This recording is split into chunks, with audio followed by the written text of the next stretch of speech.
भगवान व्यास देव जी के द्वारा दी हुई प्रतिस्मृति विद्या जब अर्जुन को प्रदान करी, अर्जुन समस्त ब्रह्म ऋषियों की वंदना करके देवराज इंद्र की प्रसन्नता से ही दिव्यास्त्र प्राप्त होंगे ऐसी भावना से इंद्रकील पर्वत पर पहुंचे। वहां एक वृद्ध ब्रह्म ऋषि रूप में देवराज इंद्र ही बैठे थे। उनका तिष्ठ तिष्ठ, रुक जाओ, आगे मत जाओ, आगे अस्त्र शस्त्र ले जाने लायक देश नहीं है, यहां सब दिव्य सिद्धों का देश है।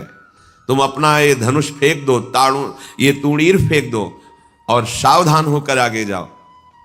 उन्होंने कहा नहीं, ये गांडीव धनुष परम पूजनीय परम पावन है, मैं इसे तो नहीं फेंक सकता हूं। अगर इसे तुम फेंक दोगे तो जिस लोक का सुख चाहोगे वो सुख हम प्रदान करेंगे।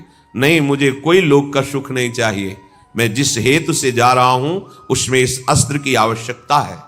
यहां एक संकेत मिलता है कि अगर आपने लक्ष्य बना लिया है उच्च कोटि का, भगवत प्राप्ति, भजन करना, धर्म से चलना, सत्य से चलना, तो आपकी परीक्षा होगी। उस मार्ग से हटाने के लिए प्रलोभन आएगा। आपको उस प्रलोभन में अपनी निष्ठा को नहीं छोड़ना है। अगर छोड़ दिया तो गए। भय भी आ सकता है, भयानक भय आ सकता है, पर अगर आप अपनी निष्ठा पे रहे तो भय केवल दिखावा होगा, आपको दुख नहीं दे सकता। प्रकट हो गए देवराज इंद्र और कहा, मैं कोई ब्रह्म ऋषि नहीं हूं, मैं त्रिभुवनपति देवराज इंद्र हूं। तुम अपनी निष्ठा में अचल रहे, क्या चाहते हो? तो कहा, मैं आपके द्वारा दिव्यास्त्र चाहता हूं। वो तो तभी प्राप्त हो सकते हैं जब देवाधिदेव भगवान शंकर का दिव्य अस्त्र तुम्हें प्राप्त हो, उनका साक्षात्कार हो, फिर हम समस्त लोकपाल अपने अपने दिव्यास्त्र आपको दे देंगे।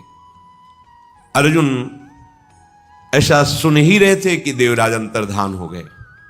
अब विचार किया कि मुझे प्रथम महादेव जी की आराधना करनी चाहिए।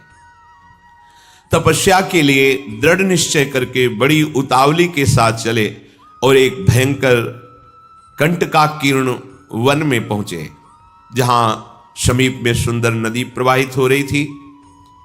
हिमालय का शिखर है, पवित्र शीतल वायु चल रही है।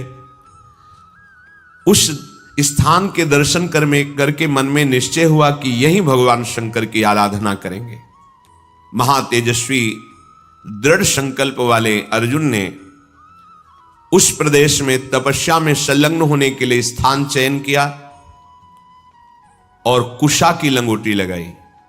कुशा बहुत दुखद होता है, छू जाए तो त्वचा को चीर दे। लंगोटी लगाई और एक दंड समीप में रख लिया और अपने गांडीव धनुष और तूणीर को वृक्ष की डाल पे से टांग दिया और हाथ जोड़कर भगवान शंकर की स्तुति करके निरंतर भजन में लग गए। 1 मास तक 3 दिन 3 रात कुछ नहीं खाना, उसके बाद सूखा पत्ता लेकर के पाना। दूसरा मास 6 रात के बाद कोई फल ले लेना। तीसरा महीना 15 दिन 15 रात व्यतीत होने के बाद एक बार कुछ फल ले लेना। चौथे महीने में केवल जल पीकर रहना, फिर जल भी छोड़कर केवल वायु श्वास, बस निरंतर महादेव जी के चिंतन में निमग्न। दोनों भुजाएं उठाए हुए, कोई सहारा नहीं, पैर के अंगूठे के अग्रभाग पर खड़े होकर के भगवान शिव के मंत्र का जप करते हुए, आकाश की तरफ दृष्टि रखे हुए एकाग्र चित्त से उपासना कर रहे हैं। तदनंतर अर्जुन की भयंकर तपस्या को देख करके वहां रहने वाले जितने ब्रह्म ऋषि थे सब भगवान पिनाक पाणी महादेव जी के समीप गए और महादेव जी को प्रणाम करके कहा, देवाधिदेव अर्जुन आपके लिए महान तपस्या से युक्त होकर के उपासना कर रहे हैं। हिमालय के पृष्ठभाग में स्थित होकर ऐसी उग्र तपस्या कर रहे हैं कि यदि आपने उनको सांत्वना न दी जो वो चाहते हैं तो दिशाओं में आग पैदा हो जाएगी उनके तप से। हे देव देवेश्वर, हम लोग कुछ समझ नहीं पा रहे कि उनको कैसे शांत करें। वे अपनी तपस्या का संताप प्रकट कर रहे हैं। हम महर्षि जन चिंतित हैं कि यदि वो ऐसी तपस्या में रहे तो आग पैदा हो जाएगी। जैसे ध्रुव जी ने अपनी प्राणवायु बंद कर ली तो त्रिभुवन की प्राणवायु बंद हो गई, तत्काल भगवान को आना पड़ा। पवित्र चित्त वाले इन महर्षियों की, जो सदा सबको सुख देने में तत्पर रहते हैं, उनकी बात सुनकर भगवान देवाधिदेव महादेव ने कहा, महर्षियों, मुझे पता है, तुम विषाद मत करो। अर्जुन की तपस्या किसी को कष्ट देने के लिए नहीं है। अर्जुन के मन में जो संकल्प है वो मैं जान रहा हूं। वो किसी लोकांतर के भोग की इच्छा से तपस्या नहीं कर रहे हैं। उन्हें जो पाना है वो मैं प्रदान करूंगा। तुम सब शांत चित्त होकर अपने अपने भजन में लगो जाकर। भगवान शंकर का ये वचन सुनकर जितने ब्रह्मर्षि आए हुए थे सब प्रणाम करके अपनी अपनी कुटिया को गए। उन महात्माओं के चले जाने के बाद सर्व पापहारी पिनाक पाणी देवाधिदेव भगवान शंकर किरात वेश धारण किया। दिव्य कांति धनुष बाण धारण किए हुए, मृग चर्म धारण किए हुए, और भगवती उमा भी उसी भेष में साथ में, और साथ में उमा के साथ बहुत सी देवियां और महादेव जी के साथ उनके गण, पर सब किरात वेश में। जे ही भगवान शिव इस वेश में वन में प्रवेश किए तो सारा वन शांत हो गया। खग मृग पशु पंछी वायु जल सबका कोलाहल शांत हो गया, आवाज बंद। एक घुरघुराहट सुनाई दी उस अर्जुन को। आकाश दृष्टि करके मंत्र जप कर रहे थे। दृष्टि घुमाई तो देखा एक विशाल सुअर उनको मारने के लिए तीव्र गति से आ रहा है। तत्काल अर्जुन ने अपने गांडीव धनुष को उठाया और प्रत्यंचा चढ़ाकर टंकार की, जिसकी ध्वनि उस शांत वन में गूंज गई। अर्जुन ने कहा, अय शुकर, मैं तपस्या में लगा हूं, किसी को कष्ट नहीं दे रहा हूं, फिर भी मुझे मारना पड़ेगा, क्योंकि तो बिना अपराध के मुझे मारने के लिए आ रहा है। सुदृढ़ धनुष वाले अर्जुन को प्रहार के लिए उद्यत देखकर किरात रूपधारी भगवान शिव ने सहसा रोका। ऐ वीर, इस शूकर को मैंने पहले शिकार रूप में निश्चित कर लिया है, तुम अपना बाण मत चला देना। परंतु अर्जुन ने किरात के वचन की अवहेलना करके तत्काल भयंकर बाण के द्वारा उस शूकर को बेध दिया। जैसे अर्जुन का बाण वैसे ही किरात वेशधारी भगवान शिव का बाण भी उसी जगह लगा। दोनों के छोड़े हुए बाण से सुवर्ण रूप त्याग करके मूक दानों विशाल पर्वत की तरह वो अपने असली स्वरूप में आकर प्राण त्याग कर गिर पड़ा। उसे अर्जुन को मारने के लिए भेजा गया था। जैसे बिजली की गड़गड़ाहट होती है, ऐसे आवाज करते हुए असुर अपने प्राणों को त्याग दिया। शत्रुनाशक अर्जुन उस तेजस्वी की रात को देखा जो कुछ दिव्य स्त्रियों से घिरे हुए थे। अर्जुन ने कहा, तुम कौन हो और यहां स्त्रियों के साथ क्यों घूम रहे हो? क्या आपको मालूम नहीं कि भयावह वन है? और क्या तुम्हें वन के सिद्धांत का भी ज्ञान नहीं है? जब मैंने लक्ष्य संधान कर दिया तो तुमने बाण क्यों मारा? ये मेरे पास आया था, मेरे को मारने के लिए आया था, मैंने इस पर बाण संधान किया, तो तुम मेरी वीरता का तिरस्कार करके इस पर बाण संधान क्यों किया? इसका उत्तर दो, नहीं तो मैं तुम्हें जीवित नहीं छोड़ूंगा। अर्जुन ने ऐसा किरात से कहा। यह मृगया का धर्म नहीं है जैसा आपने किया है। तुम पर्वत निवासी हो, उत्तर दो, नहीं तुम्हें जीवन से वंचित कर देता हूं अभी। अर्जुन के इस प्रकार कहने पर किरात भगवान जोर जोर से हंसने लगे और कहा, बहुत वीरतापूर्ण तुम वाणी भी बोलते हो और वीर भी हो, पर मुझे वन में इसलिए कोई भय नहीं लगता कि यही मेरा घर है। वनवासी हूं, किरात हूं, किंतु जब मैंने कह दिया था कि तुम बाण मत चलाना, ये मेरा लक्ष्य है, तो तुम्हारा साहस कैसे इतना हो गया कि मुझ वनवासी की आज्ञा का उल्लंघन करके तुमने बाण संधान कर दिया? तुमने दुष्कर कर्म किया, ये मुझे पसंद नहीं आया। और तुम जो कहते हो कि मुझे जीवन से हाथ धोना पड़ेगा, तो पहले बल का निर्णय कर लेना चाहिए, फिर बाद में निश्चय होना चाहिए। तुमने हमारे बल का निर्णय तो किया नहीं। क्या तुम जानते हो हम में कितना बल है? किरात वेशधारी भगवान ने कहा। अर्जुन ने कहा, तुम्हारे जानने की हमें कोई आवश्यकता नहीं है, मुझे तुम जान लो। मेरा नाम अर्जुन है, मैं गांडीव धनुष को धारण करता हूं, और जब गांडीव मेरे हाथ में हो तो त्रिभुवन में कोई ऐसा नहीं जो मुझे परास्त कर सके। ये हिंसक रूप धारण करके दैत्य मुझे मारने आया था, मैंने इसे मार गिराया, अपराध आपका है। आपने मेरे लक्ष्य पर बाण क्यों मारा? किरात वेशधारी भगवान बोले, मैंने पहले रोका था और बाण संधान करके मैंने मारा है, और तुम मेरे सामने वीरता की बात करो, इसलिए लगता है कि मुझे तुम्हें दंड देना पड़ेगा। अर्जुन ने कहा, ऐसा कौन है त्रिभुवन में जो मुझे दंड दे? हमें लगता है कि तुम्हें प्राणों से कोई प्यार नहीं है, तुम्हें प्राणों से हाथ धोना पड़ेगा। भगवान ने कहा, तुम्हें बल का घमंड है क्या? तुम दूसरों को निर्बल समझते हो क्या? हमें लगता है तुम्हें शक्ति का और बल का गर्व है। तो धैर्यपूर्वक हमारे सामने तुम अपना बल प्रदर्शन करो, मैं खड़ा हूं। पर जब मैं बाण छोड़ूंगा तो तुम खड़े नहीं रहोगे। किरात की ये बात सुनकर अर्जुन को बड़ा क्रोध आया कि एक वनवासी किरात हमको ललकार रहा है। तत्काल भगवान शिव का ध्यान करके बाणों का संधान प्रारंभ किया। जितने भी बाण जा रहे हैं उस कोई घाव नहीं पैदा करे, सब लीन होते जा रहे हैं। और बार बार किरात कह रहे, और संधान कर। अर्जुन को समझ में नहीं आ रहा कि आज तक तो ऐसा नहीं हुआ। बाण गया, अक्षय तूणीर है, बाण गया, लक्ष्य भेदा, तूणीर पे आ गया है। ये तो लीलता जा रहा है। बाण जहां जा वो अंतर्ध्यान उन्हीं के शरीर में होता जा रहा है। अर्जुन ने बाणों की वर्षा, झड़ी लगा दी। भगवान जो किरात वेश में कोई चेष्टा नहीं करे, जहां बाण जाता है वहीं समा जाता है, अंतर्धान हो जाता है। 48 मिनट तक बाणों की झड़ी लगाते रहे, कोई खरोच भी नहीं और एक भी बाण वापस नहीं हुआ। सारी बाण वर्षा व्यर्थ देखकर अर्जुन को बड़ा आश्चर्य हुआ और कहने लगे, धन्य है किरात, धन्य है। वास्तविक मैंने ऐसा वीर नहीं देखा तुम्हारे जैसा।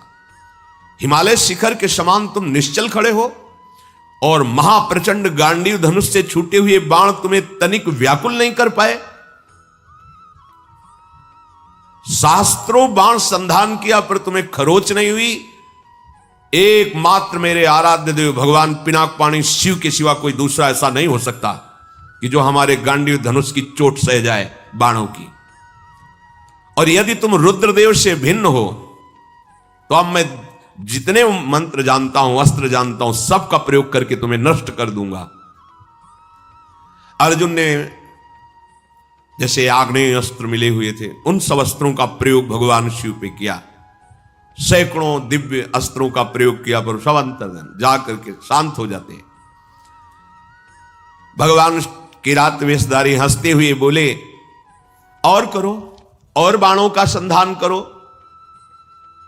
अर्जुन ने देखा अब तूणीर में एक भी बाण नहीं रह गया। तो उन्होंने विचार किया कि भगवान अग्निदेव जी के द्वारा ये दिए हुए खांडो प्रस्थ जलाने के लिए तूणीर थे, इनका अक्षय शब्द नाम है, अर्थात कभी खाली ही नहीं होंगे। कर्तुम अकर्तुम अन्यथा कर्तुम सर्व समर्था सा ईश्वरा, देवों के भी देव महादेव। एक भी बाण तूणीर में नहीं बचा, सारे बाण नष्ट हो गए। अब मैं क्या करूं? ये तो मेरे बाणों को ही लील जा रहा है, तो मैं इस प्रचंड बलशाली धनुष के प्रहार से मारूंगा, धनुष की कोटि से। ऐसा विचार करके अर्जुन ने अपने प्रचंड गांडीव धनुष से प्रहार किया। गांडीव धनुष भी लीन हो गया किरात के शरीर में। कूद पड़े अर्जुन और अपने घूंसे से प्रहार किया। भगवान शिव शांत खड़े हैं। एक तलवार थी अर्जुन के पास जो पर्वतों को भी काट सकती थी। भगवान शिव पे मारा तो कुंठित होकर गिर गई, कहीं खरोच भी नहीं। बड़ा कि आखिरकार अब कैसे इन पर विजय प्राप्त करें। किरात रूपधारी जो भगवान थे, भगवान ने कहा भी वृक्ष है, शिला है, इनसे प्रहार करो। कुंती कुमार अपने बल से पर्वत की शिलाएं उठाकर प्रहार करते हैं, कोई फर्क नहीं। अब भगवान शिव ने कहा, हो गया, अब हम प्रहार करते हैं, तुम सहो। दौड़ करके किरात ने अर्जुन को अपनी भुजाओं में फंसाया और मुष्टि प्रहार किया। बड़ा भयंकर शब्द हुआ, अर्जुन का अंग अंग टूटने लगा भगवान शिव के घूंसे के प्रहार से, मानो उनकी भुजाओं में मूर्छित हो रहे हैं। देवादिदेव महादेव जी के अंगों से फिर भी प्रयास करके वो लड़ रहे हैं, एक एक अंग उनका टूट रहा है। वो मन में विचार करे, आज तक ऐसा वीर हमने नहीं देखा जो मुझे थकित कर दे। युद्ध में अर्जुन कभी श्रम को प्राप्त नहीं होते कि अब मैं थक गया हूं, ऐसा कभी नहीं। भगवान शंकर भुजाओं से भली भांत, कितना सौभाग्य है, नियंत्रित किए हुए हैं। और अर्जुन को जहां मूर्छा छूटती तब फिर एक घोंसा जबाते हैं, फिर वो उंगली की भुजाओं में 2 घड़ी तक अर्जुन पिटते रहे।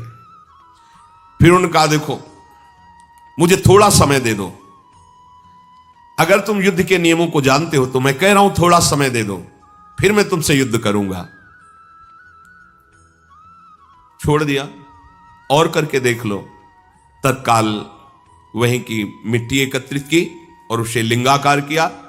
बन था ही, कुछ पुष्प लिए, माला और पुष्प, और हाथ जोड़कर भगवान शंकर की आराधना की, भगवान शंकर का स्तवन किया।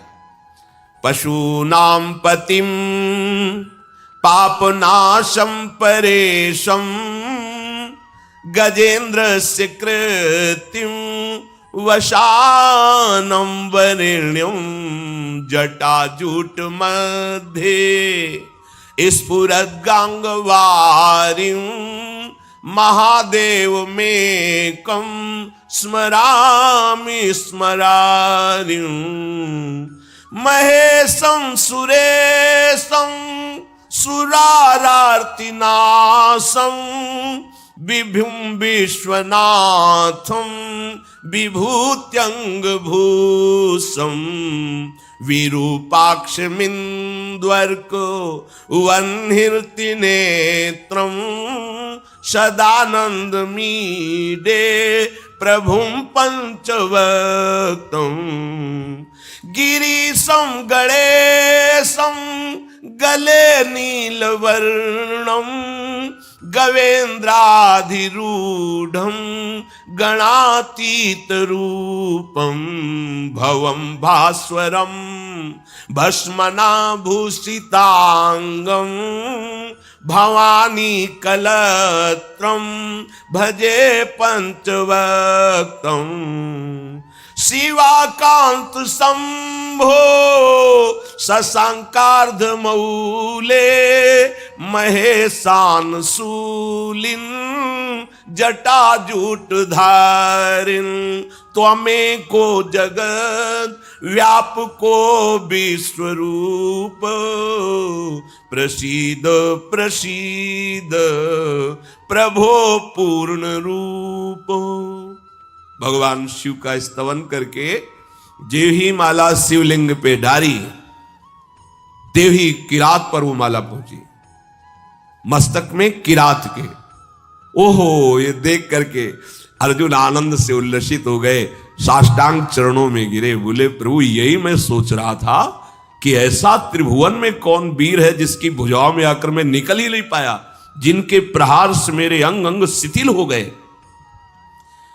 किरात रूपधारी भगवान शिव के चरणों में अर्जुन पड़े हुए, भगवान शिव ने अपनी महान भुजाओं से उठाया।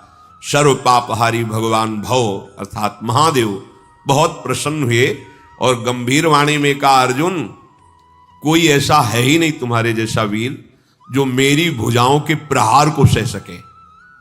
तुम्हारा पराक्रम, तुम्हारा शौर्य, तुम्हारा धैर्य अद्वितीय है, मैं बहुत प्रसन्न हुआ। मेरा स्पर्श सबको सहज में नहीं प्राप्त होता है, मेरा स्पर्श प्राप्त हो गया। अब तुम्हारा शरीर दिव्य है, अब तुम इसी शरीर से जिस लोक में चाहो जा सकते हो। तुम्हारा तेज कोई सह नहीं सकता है, आज से तुम्हारा पराक्रम अद्वितीय है। महाबाहो मेरी ओर देखो और प्रसन्न हो, देखो मैं तुम्हें दिव्य दृष्टि देता हूं, तुम मेरे स्वरूप को देखो। भगवान शिव ने जब ऐसा कहा तो अर्जुन के सामने अब किरात रूप नहीं, देवाधिदेव महादेव जो किरात वेश में स्त्री स्वरूप में साक्षात त्रिभुवन सुंदरी अंबा और उनकी दासियां और भगवान शिव के गण, बार बार अर्जुन जी ने पूरे शिव परिकर को प्रणाम किया और कहा तुम युद्ध में अपने शत्रुओं पर जो विजय चाहते हो तो आज के बाद कोई देवता भी तुम्हें परास्त नहीं कर सकता, मनुष्यों की तो बात जाने दो।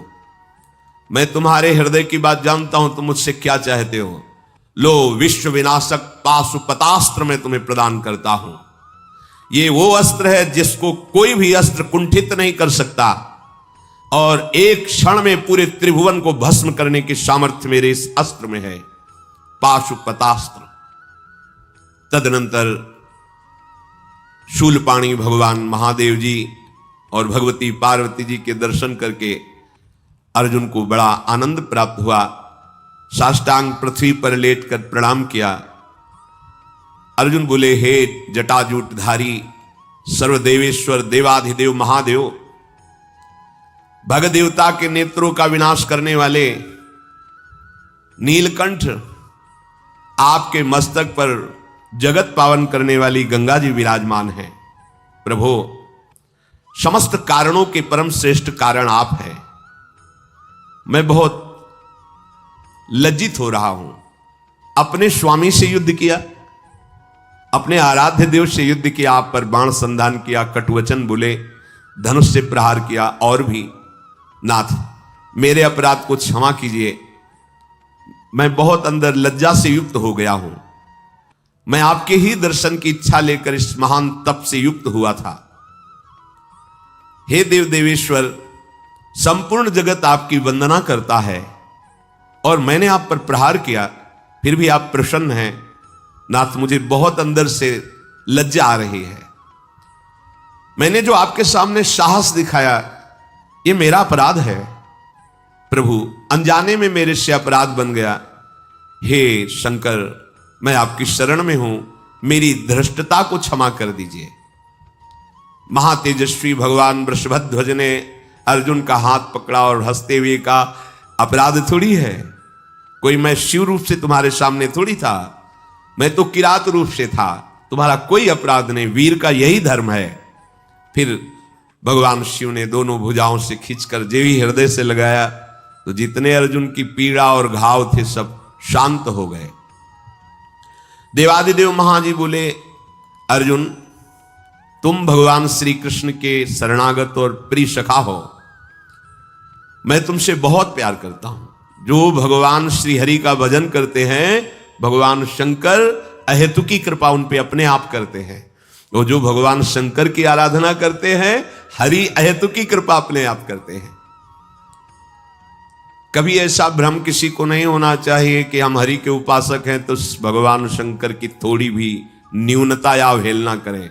नहीं, भगवान श्री हरि कहते हैं, शिवद्रोही मम दास कहावा, सो नर मोहि सपने नहीं भावा।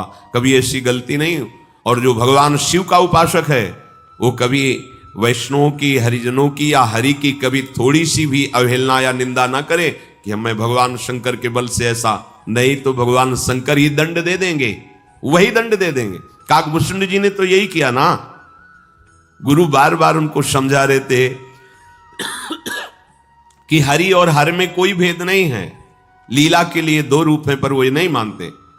तो गुरु की अवहेलना करने लगे थे। गुरुदेव मंदिर में पधारे, उस शिव मंदिर में बैठे पंचाक्षरी मंत्र जप रहे थे, क्या प्रणाम करना?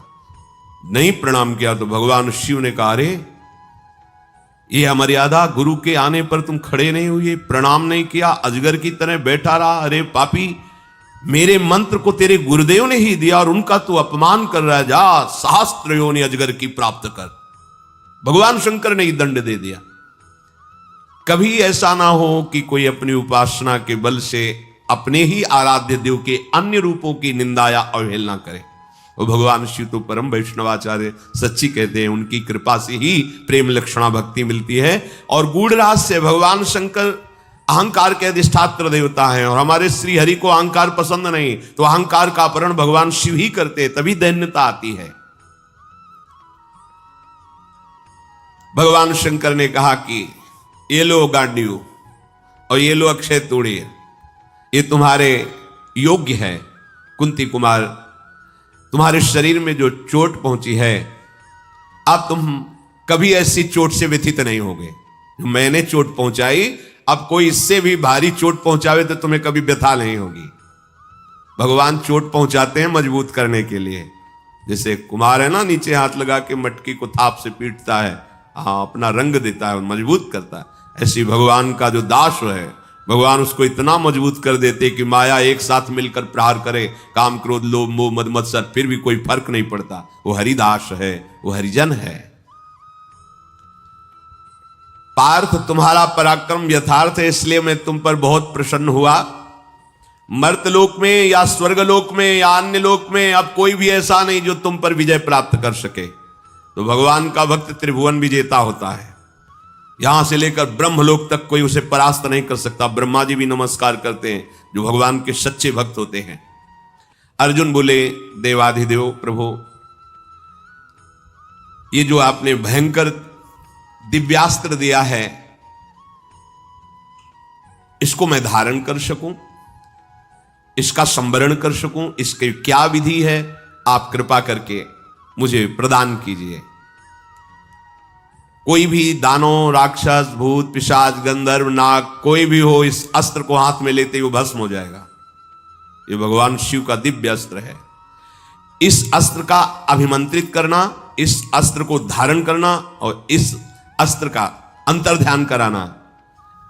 जो ही इस अस्त्र को अभिमंत्रित किया जाता है, तो इस अस्त्र से हजारों लाखों त्रिशूल, भयंकर विषधारी सर्प और भयंकर गदा और भयंकर विषैले बाण प्रकट हो जाते हैं। कोई जीत ही नहीं सकता है। यह भगवान शिव का अस्त्र है। भीष्म, कर्ण, कृपाचार्य, कटुभाषण करने वाला कर्ण, ये सब क्या है इस अस्त्र के सामने?